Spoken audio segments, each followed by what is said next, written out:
morning. Yeah. So it is March, right? Does that mean it's supposed to start warming up? Because my 67 Volkswagen Bug in the morning is not wanting to get going, so it takes a minute. So, today we're going to be discussing situations that you're going to find yourself in and being prepared in those situations. So I was a terrible Boy Scout, but does anyone know Boy Scout motto? Be prepared. Yeah. Always be prepared? Is that whatever? Be prepared, yeah. I had a great Scoutmaster, Bob Folsom. He's passed, but he used to take us out in winter camps and summer camps and everything. But I think I was a tenderfoot, which is like the lowest thing you could ever get. But I went to all the activities.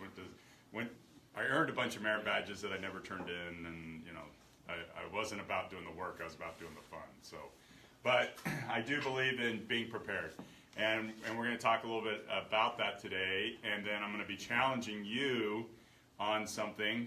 And the expectation is between today's class and next class is that you do that, and we're going to follow up next class. So you like that? Yeah, all right, good. I thought I was going to get, no, that's a stupid idea, just like me and Boy Scouts. So anyway, but this is a quote by Brian Tracy. Develop an attitude of gratitude and give thanks for everything that happens to you, knowing that every step forward is a step toward achieving something bigger and better than your current situation. I do believe that in today's whatever people call it, society, whatever you want to call it, today's world, okay? I think that with the way that we are tied into social media and the way that people portray their life as being perfect, that sometimes we start to view our own life as sucking, okay? And the reality is the person that's portraying their life as being perfect, their life also sucks. So they're just lying. Okay? They might be doing something fun in the moment, but it's still, life is hard for all of us, right? So anyway, in that, when you're facing these difficult issues, whatever issue might be, my recommendation is to look back and start analyzing what are the things that are going right and what are the things you're grateful for, and it'll help you kind of transition through whatever difficult part that you're dealing with. But anyway, I like that quote.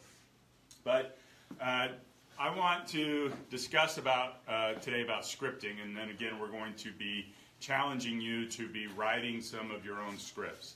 So has anyone ever worked for a company that gives you a script and this is how you do it? This is how you either answer the phone, this is how the sale process goes. I see some heads nodding yes. Why do they do that? Consistency. What's that? Consistency. Consistency, okay? And they feel that being consistent doing this will get whatever result they want, right?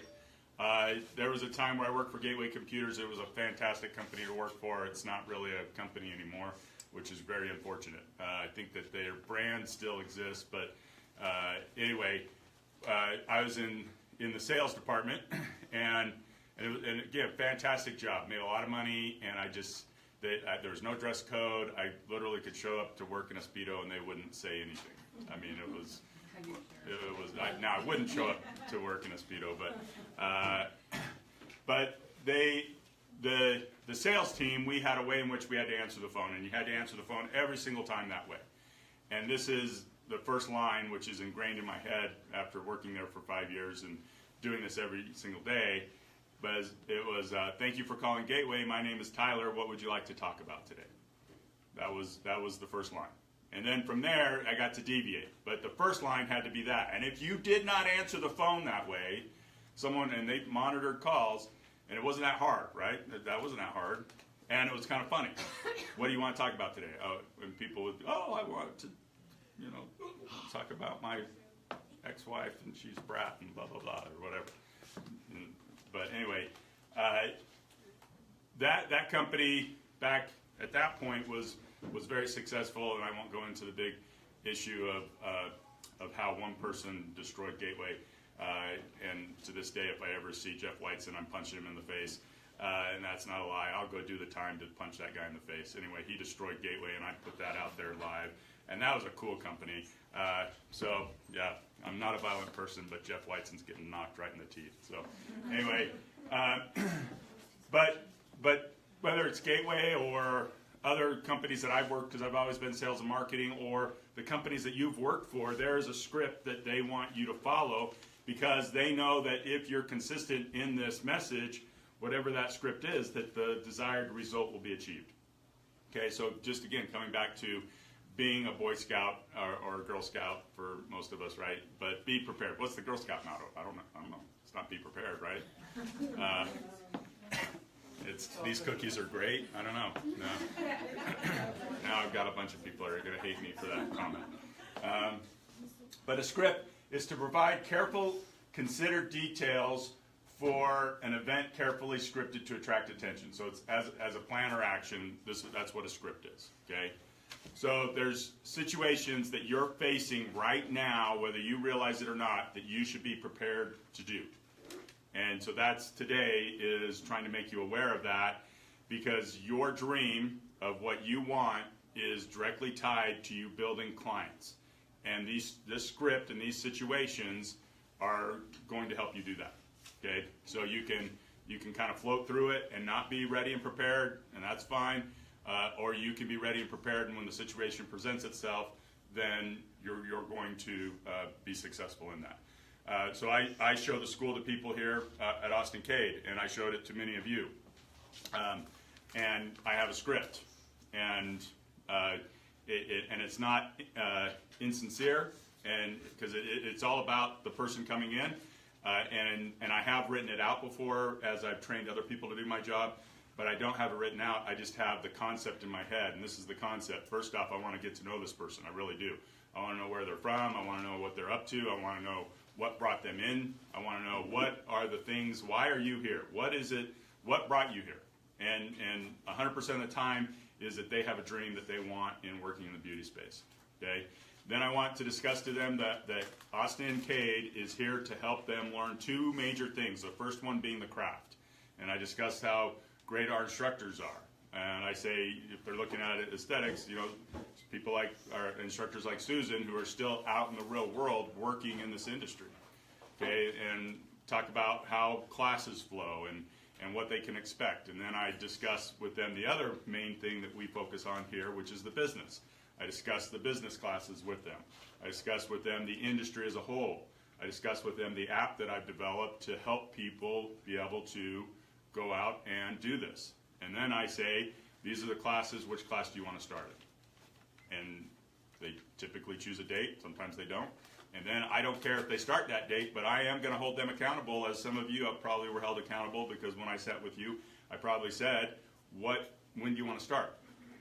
And if they said April 23rd, which is the next class, then we're going to bug them until they get a restraining order or ask me to quit calling them. So, and it's not high pressure, because that's not what it is. It's you have a dream, let's get going.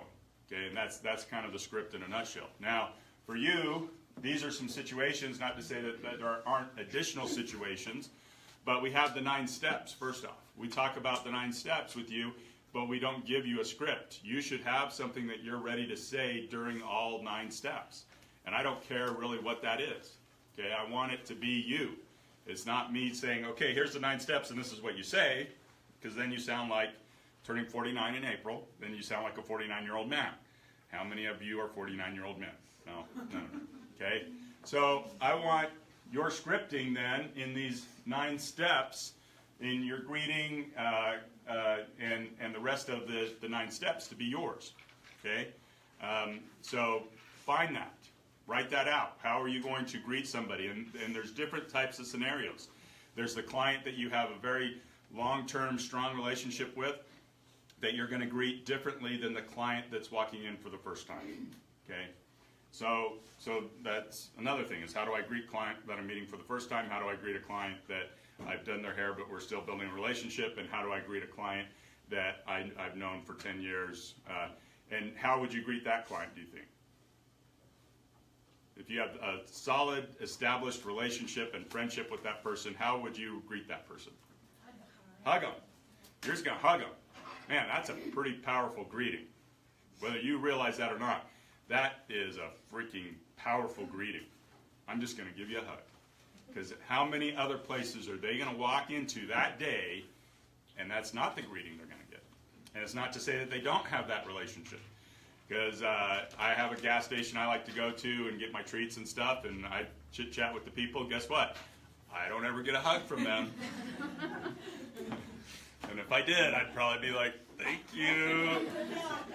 But when they see you, they're looking forward to that hug.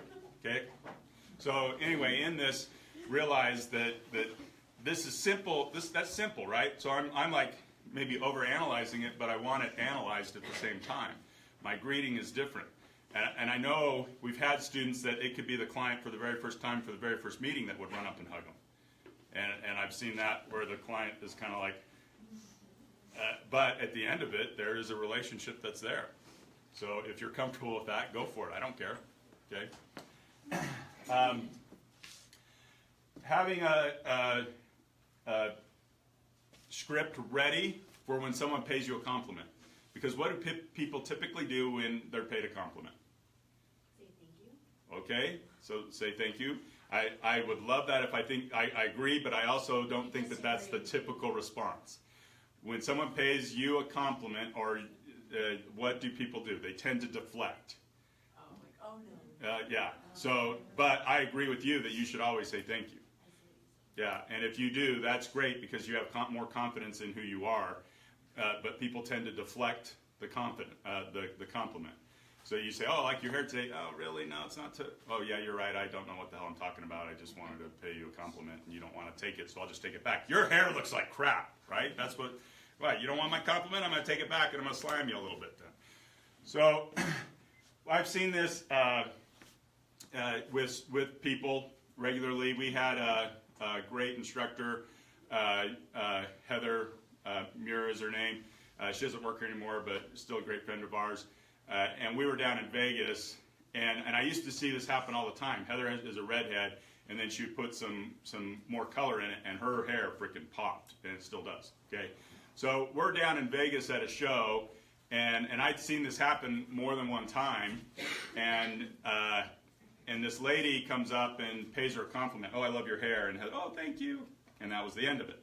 And so we get into the car, and we're all in the car now, and I was like, you know, Heather, I'm kind of tired of watching people pay you a compliment and you not tell them that you're in the beauty space. You should start telling them that you're in the beauty space and that you can make their hair look as good as yours. And so anyway, she took that to heart, actually. And when someone paid her a compliment, she said thank you, and she went on to get clients out of people paying her a compliment. So I'm not going to, again, tell you what you have to say, but be cognizant of the fact that people are paying you compliments, and when they do, say thank you, right? First off, don't deflect the compliment. Thank them for the compliment, and then let them know something to the effect of thank you. I work in the beauty space. My image is important to me. I love your hair too. I'd really love to work on it, or you know, I love your eyelashes, and I do eyelashes, right? Eyelashes, those are a good time, right? No. You should have heard her swearing about the eyelash puff. Yeah, I did. No, it was in your head, though. It was so loud inside your head that it was coming out. But anyway, someone pays you a compliment, what are you going to say? And start with thank you. If you can't think of anything other than that, at least say thank you. But take that as an opportunity to say thank you. I'm actually working in the beauty space, or trying to work in the beauty space. My image is important to me. This is what I do, and now I'm hand out a business card. Now, Heather didn't get 100% of the people that paid her compliments as clients, but she did start picking up clients that way. Okay, handing out a business card. Oh, is this the most painful thing? Like if you saw somebody that you'd want to do their hair or their skin or their nails, and I think initially we're a little bit reserved, and maybe you're not. And if you're not, great. But if you are, and that terrifies you, go do that. Okay? I'm asking you to be terrified. I'm asking you to be uncomfortable. And even in doing it, I'm telling you that you're not 100% of the time going to get people to reciprocate and come into you and receive services from you. And you might even get people that look at you sideways like, what's up with you? You know, and that's okay, because you have a dream and you got to start taking steps. We can't sit back and organically wait for the business to come to us. We have to go out and put steroids and fertilizer on this thing and make it freaking work, okay? So handing out a business card, I will also say, is probably not the most effective way to find a new client, but it's a method, okay? And if we were to hand out 10 business cards, then we need to see out of that 10, did I get anything that came back? And if the answer is no, then I need to hand out another 10. So now out of 20 cards, did I get anything back? And if I did, then I know, okay, I need to hand out 20 business cards to get one client. If you knew that you could hand out 20 business cards and be guaranteed one client, would you hand out 20 business cards? So since I'm seeing yeses, then you need to be prepared and script, how are you going to do that? What are you going to say? And it's not, man, your hair looks terrible, let me take care of you, right? Would you say that to somebody that you didn't know? Yeah, good, I'm glad I see a bunch of no's. Liza would, but you know, no. But we need to be prepared to be able to hand out a business card, okay? And if you're not, then that's what part of the class homework is, that you're going to come up with, how do I do this, and your method, okay? Okay, handing out referral cards is one of the 9 steps, right? And it's a required step that we have here for you. That being said, I find those referral cards stuffed and hidden throughout the school and in the trash occasionally, because why do you think that is? Why do you guys hide them and throw them away? Because we're not handing them out. Yeah, and why aren't you handing them out? We forget. You forget probably, but that could be the case. I hope that's the case versus the fact that you're scared to death to do it. Yeah. I think people get uncomfortable with advertising themselves. Yeah. Yeah, it's like people are comfortable with advertising themselves, okay? So we need to come up with a script to do that, right? Personally, I forget to write my name on them. Yeah. And then, like, at the very end, I'm trying to get them checked out, and I'm, like, scrambling to find a pen. So it's because of the pen. Yeah. Actually, but if you, like, write your name on a whole bunch. Yeah. you're ready. Yeah, they're up there for you to use. I'm good with you. Don't take like 1,000 of them and put your name on them, unless you're going to hand out 1,000 of them, right? Oh man, we used to have this great front desk person that used to write your names on them. So get on the front desk a little bit, because if they have time, say, hey, Tyler says if you have time that you should maybe write, but do it in a very, not like this, like, hey, would you help out, because sometimes we can't do this, and anyway. So yeah, if you can build that relationship with your front desk, that's great if they'll do that for you. Yeah. I actually yesterday, I was like looking through my husband's wallet, and I found like 3 of my cards, and I'm like, because I told him to Yeah. put them out for me, Yeah. because I didn't want to. Yeah. And I'm like, what are you? He's like, oh, I forgot I even put these in here. I guess I'll hand them out. Yeah, you will, right? Yeah. Yeah, you gotta get your husband to say, hey, look, if you want a sugar mama, you gotta hand these cards out, right?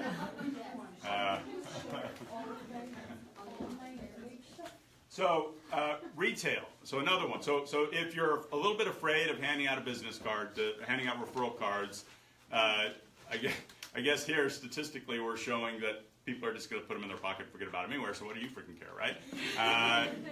But have something that you can say, and this is what something that you could say is, hey, I am trying to build my business. Will you hand out these 3 cards? Okay, versus here's 3 cards. In fact, we used to have a student that was so afraid to hand out referral cards that he used to say this, and I'm not even exaggerating this. Okay, I'm required to give you these 3 cards. You do not have to hand them out. I'm just required to give them to you. That's what he used to say. So when I saw him do that, I freaking slapped him a little bit. It was like, dude. And he's still very active in the industry and being successful. He moved over to Boise and has done very well for himself. But he had to get over that. And it was like, so they make me give these out. You don't have to hand them out. I just have to give them to you.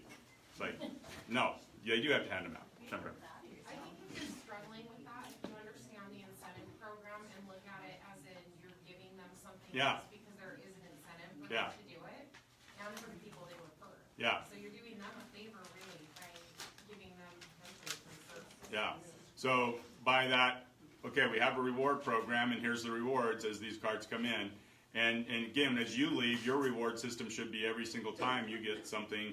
So yeah, I'm doing you the favor. you're just helping me build my business, right? I mean, really, like, can't they, like, keep one of the cards sneakily, like? Well, they could, but the system does recognize, because it's like a first time only type, it's supposed to be a first time only discount. Okay. Yeah, yeah. No, and we used to have students do that too. It's like, I've got these 3 referral cards I got to hand out, but you can give one as a discount, so then you give 2. And it's like, no, that's kind of defeating the purpose a little bit of what we're trying to do here. So if you're kind of a little bit nervous about asking people for referrals, come up with, okay, how are you going to do that? And then practice that, okay? And just get good at it. And it's just, hey, but again, I think it's something along the lines of, hey, I'm trying to build my business. Will you help me? And what do you think people are going to say? I think they're going to say, yes, I want to help you. Will you please hand these out? Yeah, I'll hand them out. And then they stick them in their wallet. Forget about them, right? And then you slap your husband around a little bit. Retail, okay, what's our fear in retail? Oh, you want to know what the guy used to, and this was a student, the same guy that used to hand out the referral cards, he used to say, okay, now I have to show you this product. You do not have to buy it. I just have to show it to you. I mean, I freaking had to slap him hard, to be perfectly honest. But because it's like, I don't care that they buy it, but you can't set it up as, I just have to show it to you. You do not have to buy it. I mean, that's not a good business practice, right? But what is, so he had a real fear of retailing product, of coming across as being pushy. Okay, so what might be people's anxiety with recommending product to people? Them saying no. Anybody? That's what I was gonna say. Them saying no. So what?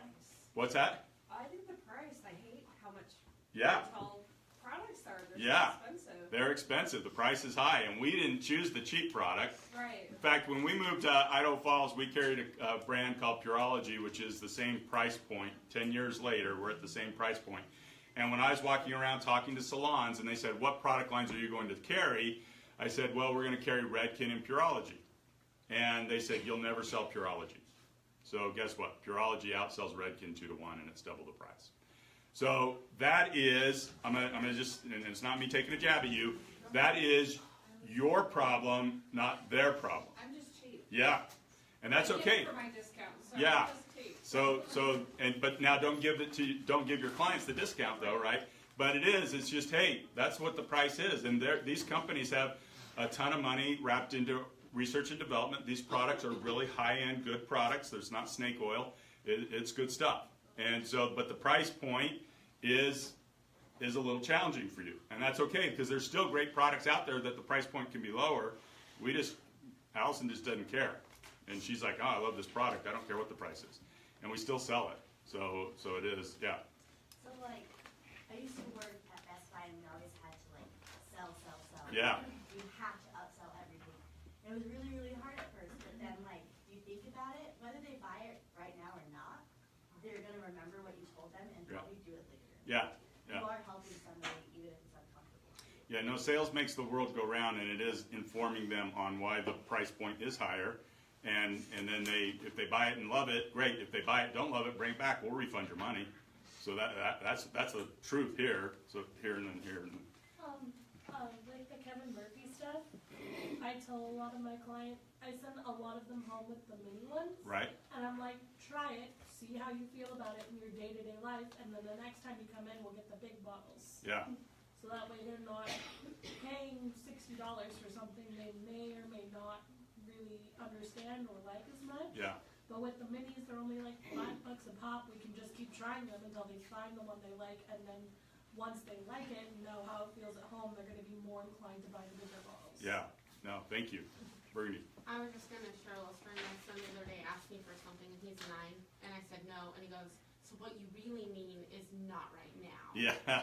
So that's kind of like stuck with me, I guess. Yeah. And I guess that's a good way to look at no, like it's not necessarily no, absolutely not, but Yeah. just no. It's not no, right not right now.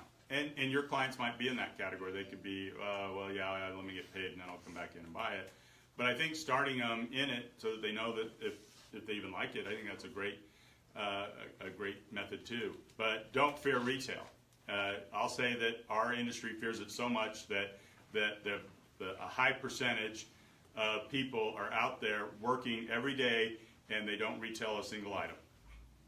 And not just a little percentage, a high percentage. And that's why the Ultas of the world are killing it right now, is because we are setting it up and then we don't give them any professional product or recommendation, and then they need it, they're going to buy it somewhere. Okay, so anyway, be ready and prepared then to retail product, and part of that could be, look, I know this product, it's not your $2 shampoo. If you don't like it, return it and we'll refund your money. Okay, so stand behind the product because we do. So you feel free to use that because we will refund their money.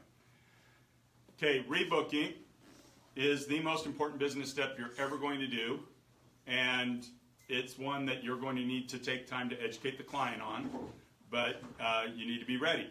So what are you going to say? Okay, and it's, hey, I'm getting busy. It could be something like, I'm getting busier. I want you as a client. I want to see you every however many weeks for us to get the results that you're going to want. I need to see you in that time frame, so let's go ahead and set your appointment. Okay, and right now you do have a front desk person. Most of you, when you leave, will not have a front desk person. Some of you will work out of your house. Some of you will work booth rent. Some of you will maybe work in education, but irrespective of where you end up working, the bulk of you will not be in a commission salon. That's just where the industry has had a hard shift towards. It's not saying that's good, bad, or indifferent. It's just saying that's the reality of living in eastern Idaho. Out of all the salons here in our city, I can count the commission salons on one hand. So anyway, so you need to get good at this step because you're not going to have the support of a front desk person. And when you say, hey, let's schedule your next appointment, with high accuracy, what are they going to reply? I don't know my schedule. Okay, and so this is where I'm telling you that if they can be here today, Wednesday at 9 a.m., I believe every Wednesday at 9 a.m. they can be here. So don't buy what they're selling. They don't, and they're not trying to lie to you. They just don't. They really don't know their schedule. However, we are creatures of habit. This morning when the alarm went off, how many times did you hit snooze? Okay, because you know how many times you can hit snooze. Guess how many times I hit snooze? Maybe once, but usually none. Allison has her alarm go off an hour. Now this is live, so she's going to see this, and I'm going to get in trouble. She has her alarm go off an hour before she needs to get up because she wants to hit snooze.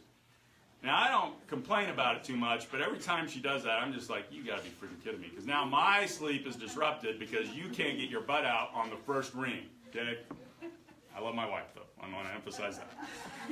She's going to light me up if she sees this. But anyway, so and it's an hour. So it's like, oh, I got to get up at 6. My alarm's going to start going off at 5 so that I can slowly wake up. No. Anyway, and then this morning, okay, so every morning, do you stop at the same place and buy that drink? And do you know the baristas and people by name yet? No. Do they hug you? No. Like, they have, one of the girls where I saw, I went in there the other day, and she's like, oh, are you on your way to school? I'm like, yeah. She's like, I'm starting to work at Austin Cade on Saturday night. Oh, great. And I was Oh, like, that's I'll Sid. see you. Yeah, she's one of our daughters, actually. Oh. She's not biologically, but she is. So that Sid is Allison's, her mother and Allison were best friends. Her mom passed from cancer. And so anyway, I moved Sid down to California, and then she's back right now, and we're trying to figure out. But yeah, so Sid, when you see little Sid, that she looks nothing like us, but she's our little girl. If she's rude to you, please let me know, and I'll slap her around. But yeah, so Sid works at Starbucks. Anyway, but you stop and you get that drink. Okay, so we're creatures of habit, and I'm looking around. So we got a Jamba Juice. You want to know something fun about Jamba? Walk in and do this. Just walk in and go, Jamba! And see what they do. Because it's ingrained in them. What do they do when you yell Jamba? Juice. Oh, my girls hate that. They're so embarrassing because I'll just walk in. And they don't even realize it. They're just like sitting there working. You walk in, Jamba! And they'll respond, Juice! That's the stuff I find funny. So do you stop at Jamba all the time? Yeah. So anyway, and so my point is that we're creatures of habit. We like what we like. If someone can be here at Monday at 9 a.m. or Wednesday at 9 a.m., high probability every Wednesday at 9 a.m. they can be here. They just don't realize it. So in rebooking, you got to get a little pushy. You got to be willing. not to be confrontational, but just being, hey, look, I know that you're busy. I'm busy too. That's why I want to schedule your appointment. Today worked. Will usually Wednesdays, are you free at this time? And as they think about it, they're going to say, yeah, I am. Okay, well, let's go ahead and schedule that appointment. If it's a problem, we'll reschedule and we move on. Okay, asking for referrals. I think we kind of discussed that a little bit, but it is handing out referral cards is asking for referrals. I need your help. Will you please do this for me? And I think you're going to find that people are willing to take the time to help you because they care about you. Okay? Oh, yeah. I know a lot of times I have friends that have like small businesses or something like that, and they'll do like a referral program, and that's what gets me into it, because it's like, oh, if I referral 5 people, I get a free thing, or I get this much off, and so I'm like, oh, I want the discount, I'm going to help them out. Yeah. So Yeah. I know that makes me want to do it. No, and we referrals, with referrals comes this whole thing. We like to refer our friends to go have good experiences. So in addition to the fact that you're getting rewarded, if you went there and had a terrible experience, even though they're offering a reward, I'm going to say you're going to pass. But if you go and have a great experience, we want people to go and have a great experience at whatever it is, whether it's a restaurant or whether it's the service you provide. So there's this thing called social currency. It doesn't have really value, although you become someone that your friends look to as someone that can refer them to fun things or good things. Okay, so it's called social currency.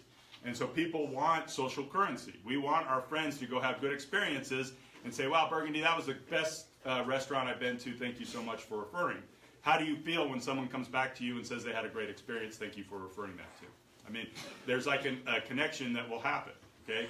So anyway, this referral is, hey, I need help. Will you please do this? And here's some business cards. So anyway, is this... the whole reason for doing these classes is to put some thought into you as you're going out and preparing to live your dream. So in that, the challenge then is for you to choose 3 of these, or do them all. If you're an overachiever, do them all. I think at some point you have to anyway.